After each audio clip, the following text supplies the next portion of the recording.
Timbog ang isang lalaki sa Silang Cavite sa isinagawang entrapment operation ng Regional Anti-Cybercrime Unit 4A matapos takutin ang karelasyong pinsan na ipapakalat ang kanyang masaselang larawan at video sa kanyang pamilya kung hindi ito makikipagtalik sa kanya.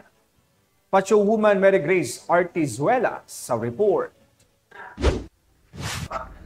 Huli sa akto ang lalaking ito habang ginagawa ang kalaswaan sa isang babae nang pasukin ang kwartong ito sa isang hotel sa Cavite.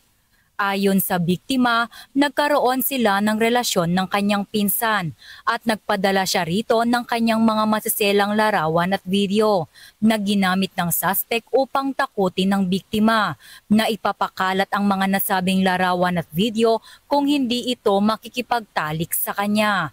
Dito na nagkasa ng entrapment operation ang mga tauhan ng Regional Anti-Cybercrime Unit 4A at sa pakikipagtulungan sa Silang Municipal Police Station na nagresulta sa kanyang pagkakaaresto.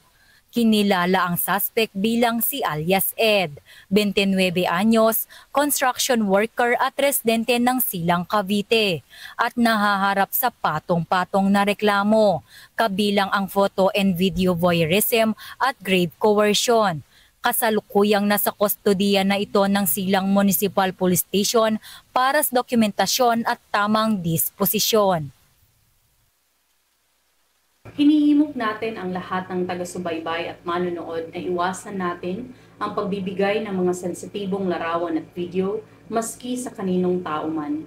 Gayon din, maging kaalaman sana ito ng lahat na ang pagpapakalat ng mga pribadong larawan at video ay may karampatang parusa. Mula dito sa Campo Crame, ako ang inyong PNN correspondent, Patrolwoman Mary Grace Artizuela, nagbabalita para sa Police News Network, alagad ng batas, tagataguyod ng Balitang Pulis.